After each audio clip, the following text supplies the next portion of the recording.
పోలీసులు ఒక ట్రాన్స్ఫార్మర్ దొంగతనాలు చేసే గ్యాంగ్ని పట్టుకోవడం జరిగింది. ఇవాళ పట్టుకున్న నిందితుల్లో ఒక వివరాలు ఏంటంటే అఫ్జల్ ఖాన్, తర్వాత అర్బాజ్ ఖాన్, సిద్దిక్ ఖాన్, మొహమ్మద్ అఫ్సర్, మహబూబ్ ఖాన్, బోర్గే బాలాజీ, షేక్ ఆరిఫ్, మొహమ్మద్ రాజా అనే అక్యూజ్ని పట్టుకోవడం జరిగింది. దీంట్లో అఫ్జల్ ఖాన్ అనే అతను నాందేడ్ వాస్తవ్యుడు, కానీ మన నిజామాబాద్ ఆటోనగర్లో ఉంటాడు. అట్లనే అర్బాజ్ బైన్సా వాస్తవ్యుడు, మన ధర్మపురి హిల్స్లో ఉంటాడు. సిద్దిక్ ఖాన్ ఈ రేంజల్ బేస్ వాస్తవ్యులు. మొహమ్మద్ అఫ్సర్ అనేవాడు అతను పరారీలో ఉన్నాడు. మహబూబ్ ఖాన్ అతను కూడా బైన్సా పట్నం అతను రిసీవర్, ఈ కాపర్ కాల్స్ అతను కొనే అతను. బోర్గే బాలాజీ అనే అతను కూడా అర్సపల్లి, ఇతను కూడా రిసీవరు. తర్వాత షేక్ అరీఫ్ ఇతను నాందేడ్ మహారాష్ట్ర, ఇతను రిసీవరు. తర్వాత మొహమ్మద్ రాజా ఇతను వెంగళరావు కాలనీ నిజామాబాద్, వీళ్ళందరూ రిసీవర్లు. ఇవి కాకుండా మీరు ఒక 1.2 quintals of copper coils recover చేయడం జరిగింది. తర్వాత 2,75,000 నగదును రికవర్ చేయడం జరిగింది. 2 2-వీలర్ వెహికల్లు, ఒక ఆటో ఏదైతే దొంగతనం చేయడానికి ఉపయోగించారో ఆటోని, తర్వాత దొంగతనానికి వాడిన పనిముట్లు కూడా రికవర్ చేయడం జరిగింది. వీళ్ళు ఒక 34 కేసుల్లో ట్రాన్స్ఫార్మర్ థెఫ్ట్లో ఇన్వాల్వ్ అయి ఉన్నారు. అసలు విషయానికి వచ్చేది ఏంటంటే మనకి లాస్ట్ ఒక 3-4 మంత్స్ నుంచి రెగ్యులర్గా బోధను, నవీపేట, ఎడపల్లి, నిర్మల్ వాటిలో ట్రాన్స్ఫార్మర్ థెఫ్ట్స్ అవుతున్నాయి. వీటి గురించి కంటిన్యూస్ నిఘా పెట్టడం ద్వారా మనం ఈ గ్యాంగ్ పట్టుకోవడం జరిగింది. పట్టుకున్న తర్వాత వీళ్ళు వివరాల్లోకి వెళ్తే తెలిసింది ఏంటంటే ఈ అఫ్జల్ ఖాను, అర్బాజ్ ఖాను, సిద్దిక్ ఖాను, మొహమ్మద్ అఫ్సర్ వీరందరూ ఇంతకుముందు ఆవుల దొంగతనము, ఆటోమొబైల్ దొంగతనము, బైకుల దొంగతనం చేసేవాళ్ళు. అయితే అరెస్ట్ అయ్యి జైలుకి వెళ్ళిన తర్వాత అక్కడ జైల్లో ఈ అన్సర్ అలియాస్ హుస్సేన్ ఖాన్, తర్వాత షేక్ తాహిర్ అనే వాళ్ళతో పరిచయం ఏర్పడింది. వీళ్ళు పాత ట్రాన్స్ఫార్మర్ దొంగలు. వీళ్ళు 2024లో దాదాపు ఒక 25 ట్రాన్స్ఫార్మర్ దొంగతనం చేసిన వాళ్ళు ఉన్నారు.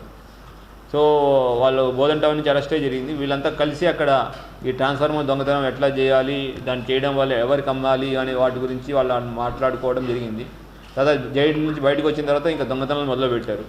వీళ్ళు చేసేది ఏంటంటే మోడస్ ఆపరేండి ఏంటంటే వీళ్ళు చేసే విధానం ఏంటంటే ఫస్ట్ మన మెయిన్ అక్యూజ్డ్ అఫ్జల్ ఖాన్ దగ్గర ఒక ఆటో ఉంటుంది, ఇంకొక ఆటో డ్రైవర్ ఉన్నారు. ఒక బైక్ దొంగలించి పాత ట్రాన్స్ఫార్మర్లు అంటే దేనికైతే కాపర్ కాయిల్స్ ఉంటాయి. ఇప్పుడు కొత్త ట్రాన్స్ఫార్మర్లో అల్యూమినియం కాయిల్స్ వస్తాయి, దాన్ని కొల్లగొట్టుకున్న వల్ల ఉపయోగం లేదు. అందుకు పాత ట్రాన్స్ఫార్మర్లు ఎక్కడ ఉన్నాయి ఫస్ట్ ఐడెంటిఫై చేస్తారు, రెక్కీ చేస్తారు.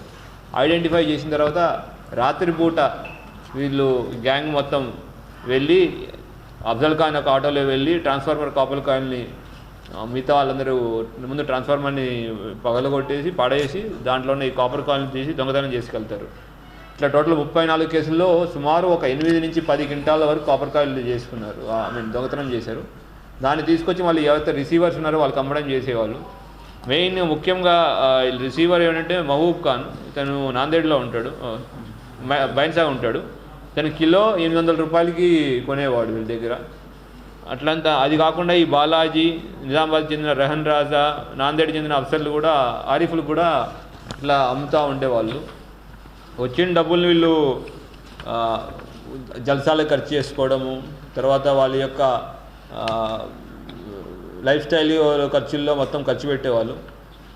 మనం పట్టుకున్న ఇన్ఫర్మేషన్ ఇవన్నీ కూడా దొంగతనం చేసిన తర్వాత రిసీవర్లకు అమ్మబోతుంటే ముందే వీళ్ళు రిసీవర్ ఇవన్నీ తీసుకొచ్చి మన నిజామాబాద్లో ఏపీహెచ్బి కాలనీలో ఒక చిన్న రూమ్ తీసుకుని ఈ దొంగతనం చేసిన సామాన్లన్నీ అక్కడ పెట్టి ఒక్కసారి తీసుకెళ్ళి ఇట్లా అమ్మేవాళ్ళు. ఈ లోపల మన ఇన్ఫర్మేషన్ మీద వాళ్ళని పట్టుకోవడం, వాళ్ళు మనకి ఇవన్నీ రికవర్ చేసి ఇవ్వడం జరిగింది. ఈ మొత్తం ఆపరేషన్ మొత్తం 34 కేసుల్లో అక్యూజ్ని పట్టుకుని రావడం చాలా అభినందనీయం. ఈ మొత్తం ఆపరేషన్ని ఏసీపీ నిజామాబాద్ ప్రకాష్ గారి ఆధ్వర్యంలో సిఐ నార్త్ రూరల్ శ్రీనివాస్ గారి డైరెక్ట్ పార్టిసిపేషన్ సూపర్విజన్లో ఎస్ఐలు శ్రీకాంత్, యాదగిరి, తర్వాత రాజశేఖర్, గంగాధర్ వీళ్ళందరూ కష్టపడి వీళ్ళు పట్టుకోవడం జరిగింది. దీంతోపాటు ASI Gafar, head constable Rajeshwar, constable Rajareddy, Sandeep, Abbulu, Srikanth Goud, Dattatreya Goud, Nagaraju, Shankar, Sailu, Ramakrishna, Sachin, మరియు మిగతా సిబ్బంది చాలా కష్టపడి పట్టుకున్నారు. వీళ్ళందరికీ ఎందుకంటే ఇంతమందిని పట్టుకోవడం, ఇంత రికవర్ చేయడం అనేది చాలా కష్టతరమైన పని. అందులోనూ డిఫరెంట్ ఏరియాలో ఉన్న వాళ్ళ గురించి ఇన్ఫర్మేషన్ తీయడం ఇవన్నీ చేసినందుకు వీళ్ళందరినీ మనస్ఫూర్తిగా అభినందిస్తున్నాను. అట్లానే మీడియా మిత్రుల ద్వారా అందరికీ తెలియజేయడం ఏంటంటే, మీ ఏరియాలో ఎవరైనా అనుమానాస్పదంగా ఆటోలో కానీ ఎవరైనా కొత్తగా తిరుగుతున్నా కానీ సంబంధం లేకుండా తిరుగుతుంటే కూడా మాకు ఇన్ఫర్మేషన్ ఇవ్వాలని కోరుకుంటున్నాం. ఇది ట్రాన్స్ఫార్మర్లు గవర్నమెంట్ సామాన్లు, గవర్నమెంట్ యొక్క ప్రాపర్టీ. దీన్ని పాడు చేయడం వల్ల ఒకటి గవర్నమెంట్ ప్రాపర్టీ నష్టంతో పాటు రైతులకి చాలా అపారమైన నష్టం జరుగుతుంది. వాళ్ళకి టైంకి పొలాల్లో మోటార్ వేసుకోలేని సిచ్యువేషన్ ఉంటుంది. అటువంటి సిచ్యువేషన్ మనం నివారించిన వాళ్ళు అవుతాము.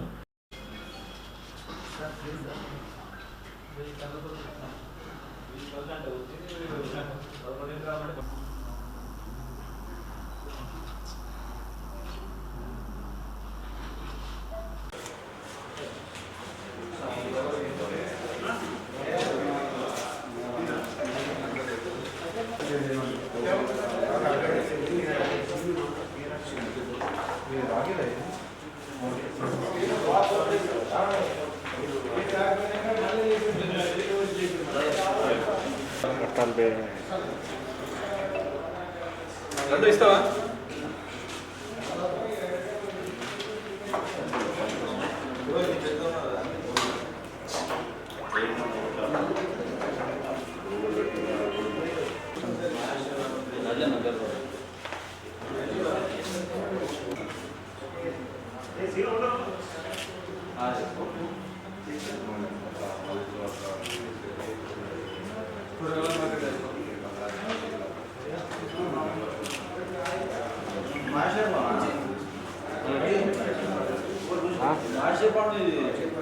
లోపలికి ఉన్నది